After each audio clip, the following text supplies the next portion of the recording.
తెలంగాణ ప్రభుత్వం ఆదేశించింది. ఎన్నికలకు అవసరమయ్యే సామాగ్రిని అందుబాటులో ఉంచుకోవాలని సూచించింది.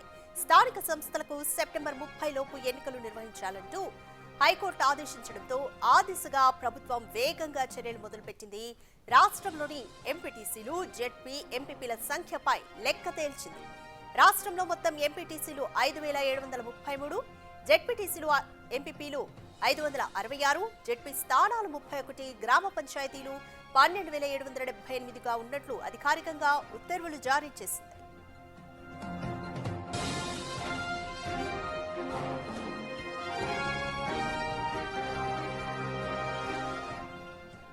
ఆర్డినెన్స్ కు గవర్నర్ ఆమోదంపై సస్పెన్స్ కొనసాగుతుంది. మేడ్చల్, మల్కాజ్గిరి జిల్లాలోని అన్ని గ్రామాలు, మండలాలు, శివారు మున్సిపాలిటీలు, కార్పొరేషన్లలో చేరాయి.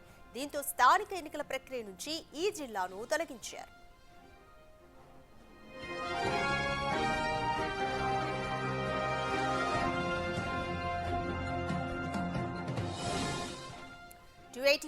నిబంధన ప్రకారం పంచాయతీరాజ్ చట్టం 2018 సవరణ కోరింది ప్రభుత్వం.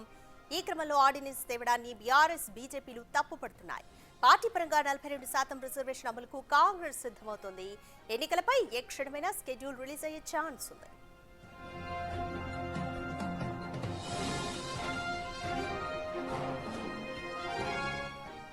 మోర్ డీటెయిల్స్ మా ప్రతినిధి వాసు అందిస్తారు.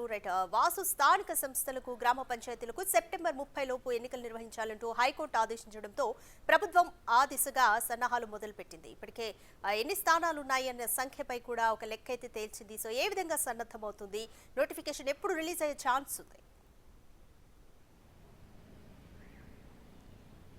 మొత్తం మీద తెలంగాణ ప్రభుత్వము స్థానిక ఎన్నికల నిర్వహణకు దాదాపుగా సిద్ధమవుతోంది. దీనికి సంబంధించి ఇప్పటికే పంచాయతీరాజ్ శాఖ అధికారులు, అంటే గ్రామ పంచాయతీ శాఖకు సంబంధించినటువంటి అధికారులకు సంబంధించి కూడా ఇప్పటికే కీలక ఆదేశాలు జారీ చేసింది. ఎన్నికలకు సంబంధించి సర్వం సిద్ధం కావాలని కూడా ఈ ఆదేశాల్లో సారాంశం. నిన్న ఈ యొక్క ఆదేశాలు అందాయి. దానికి ఏదైతే ఎన్నికలు నిర్వహించేందుకు కావాల్సినటువంటి సామాగ్రి మొత్తాన్ని కూడా సిద్ధం చేసుకోవాలని తెలంగాణ ప్రభుత్వం ఆ శాఖకు ఆదేశాలు జారీ చేసింది. ఇక మరోపక్క ఏదైతే జెడ్పీటీసీ, ఎంపీటీసీ స్థానాలతో పాటు గ్రామ పంచాయతీ స్థానాలు ఎన్ని అన్న దానికి సంబంధించి కూడా చాలా స్పష్టంగా అధికారిక ఉత్తర్వులు కూడా నిన్న ప్రభుత్వం జారీ చేసింది. అయితే ఏదైతే ప్రభుత్వం జారీ చేసినటువంటి స్థానాలను ఒకసారి చూసినట్టయితే మొత్తం జెడ్పీటీసీ, ఎంపీటీసీలకు సంబంధించి మొత్తం మీద ఎంపీపీ, జెడ్పీటీసీలు మొత్తం 566 ఎంపీపీలు, జెడ్పీటీసీలను కూడా నిర్ధారిస్తూ, అంటే మొత్తం 566 మండలాలకు సంబంధించి కూడా ఈ యొక్క ఎంపీపీలు, జెడ్పీటీసీలను నిర్ధారించింది. ఇక ఎంపీటీసీ స్థానాలకు సంబంధించి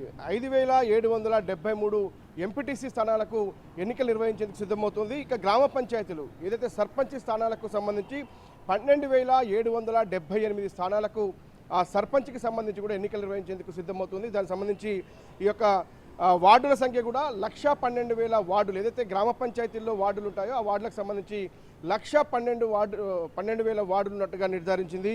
ఇక అధికారిక ఉత్తర్వులు జారీ చేసిన నేపథ్యంలో ప్రధానంగా ప్రస్తుతం ఇప్పుడు స్థానిక ఎన్నికలకు అడ్డంకిగా మారినటువంటి 42% బీసీ రిజర్వేషన్కు సంబంధించి ఒక ఉత్కంఠ కొనసాగుతుంది, ఒక సస్పెన్షన్ కూడా కొనసాగుతుంది. ఏదైతే తెలంగాణ ప్రభుత్వం రీసెంట్గా ఆర్డినెన్స్ను గవర్నర్కి పంపిందో, ఆదేశాలు ఏదైతే ఈ ఆర్డినెన్స్కి సంబంధించినటువంటి వ్యవహారంలో ఆమోదం కోసం గవర్నర్కి పంపిందో దానిపైన ఇంకా స్పష్టత రావాల్సి ఉంది. ఎందుకంటే గతంలో తెలంగాణ అసెంబ్లీ చేసినటువంటి చట్టబద్ధత బిల్లుకు సంబంధించి రాష్ట్రపతి దగ్గర పెండింగ్లో ఉన్నటువంటి నేపథ్యంలో ఇప్పుడు గవర్నర్ దాన్ని ఆమోదిస్తాడా లేదా అన్నటువంటి సస్పెన్స్ కొనసాగుతుంది. ఒకవేళ గవర్నర్ ఈ ఆర్డినెన్స్కు ఆమోదించకుంటే ఏ విధంగా ఎన్నికలకు వెళ్ళాలి, ఒకవేళ ఎన్నికలకు వెళితే ఈ 42% రిజర్వేషన్లకు సంబంధించి ఎలా ముందుకు వెళ్ళాలంటే, ఎందుకంటే గతంలో 2018 బీఆర్ఎస్ ప్రభుత్వం ఇచ్చినటువంటి గ్రామ పంచాయతీ చట్టానికి సంబంధించి కూడా అక్కడ ఉన్నటువంటి ఏదైతే ఆర్టికల్ 285A సంబంధించి కూడా ఒక నిబంధనను ప్రకారం కూడా ఇప్పుడున్నటువంటి ఆర్డినెన్స్ ద్వారా కూడా సవరణ చేసి రిజర్వేషన్ పెంచుకునే అధికారం తెలంగాణ ప్రభుత్వానికి ఇవ్వాలంటూ కూడా ఆ ఆర్డినెన్స్ గవర్నర్ దగ్గర పెండింగ్లో ఉంది. కాబట్టి ఆర్డినెన్స్కు ఏదైతే ఆమోదం రాని పక్షంలో ఎలా ముందుకు వెళ్ళాలన్న అంశానికి సంబంధించి కూడా ప్లాన్ బిని కూడా కాంగ్రెస్ ప్రభుత్వం సిద్ధం చేస్తున్నట్టుగా తెలుస్తూ ఉంది. ఎందుకంటే ఇప్పటికే బీఆర్ఎస్తో పాటు బీజేపీ ప్రతిపక్షాలు కూడా ఆర్డినెన్స్ విషయంలో అనేక రకాల రాజకీయం చేస్తున్న నేపథ్యంలో కూడా చట్టబద్ధత రాకుండా ఆర్డినెన్స్ ఎలా తీసుకొస్తారన్న అంశానికి సంబంధించి, ఎందుకంటే ఇప్పటికే రాష్ట్రపతి దగ్గర పెండింగ్ ఉన్న నేపథ్యంలో కూడా రాష్ట్రపతిని అవమానించడమే అంటూ బీజేపీ ఒక పక్కన కాంగ్రెస్ని ఏదైతే ఇరుకునబెట్టే ప్రయత్నం చేస్తుంది, మరోపక్క బీఆర్ఎస్ కూడా అదే ప్రయత్నాన్ని కొనసాగిస్తుంది. కాబట్టి ఈ నేపథ్యంలో ప్రతిపక్షాల సవాళ్ళను కూడా ఎదుర్కొని బీసీ రిజర్వేషన్ను స్థానిక ఎన్నికల్లో అమలు చేస్తూ ఎలా ముందుకు వెళ్ళాలంటే పార్టీ పరమైనటువంటి రిజర్వేషన్లు కల్పిస్తూ 42% రిజర్వేషన్లు స్థానిక ఎన్నికల్లో బీసీలకు కల్పిస్తూ తదుపరి ఎన్నికలకు వెళ్ళాలని ప్రభుత్వం భావిస్తూ ఉంది. దీనికి సంబంధించి కూడా ఏదైతే పార్టీ పరంగా 42% గతంలో కామారెడ్డి డిక్లరేషన్ ప్రకారమే ముందుకెళ్తామని పదే పదే ముఖ్యమంత్రి రేవంత్ రెడ్డి కూడా చాలా స్పష్టంగా చెప్తారు. దీనికి సంబంధించి కులగణన పూర్తి చేశారు, ఆ తర్వాత పూర్తిగా కూడా దానికి చట్టబద్ధత కల్పించారు. కానీ ఇక్కడ కేంద్రం వద్ద పెండింగ్ ఉన్న నేపథ్యంలో కూడా కేంద్రమే దీనికి అడ్డుపడుతుందన్న అంశాన్ని ముందు ఎన్నికల్లో తీసుకెళ్లి కూడా పార్టీల పరంగా రిజర్వేషన్ కల్పిస్తూ కూడా ముందుకు వెళ్ళాలని చూస్తుంది. దీనికి సంబంధించి కూడా త్వరలోనే ఒక ఎన్నికల షెడ్యూల్ని కూడా ప్రభుత్వం విడుదల చేయబోతోంది. ఆ తర్వాత ఎన్నికల కమిషన్ నోటిఫికేషన్ విడుదల చేస్తుంది. ఆగస్టు మొదటి వారంలోనే గ్రామ పంచాయతీ ఎన్నికలకు మొదటి విడత ఎన్నికలకు వెళ్ళి మొత్తం 2 విడతల్లో రాష్ట్రంలో గ్రామ పంచాయతీ ఎన్నికలు నిర్వహించాలని మొత్తం రాష్ట్రంలో ఉన్నటువంటి గ్రామ పంచాయతీలను 2 విడతలుగా విభజించి 2 భాగాల్లో భాగంగా సర్పంచ్ ఎన్నికలు పూర్తి చేయాలి. ఆగస్టు మొత్తంలో కూడా జెడ్పీటీసీ ఎంపీటీసీలు కూడా పూర్తి చేయాలి.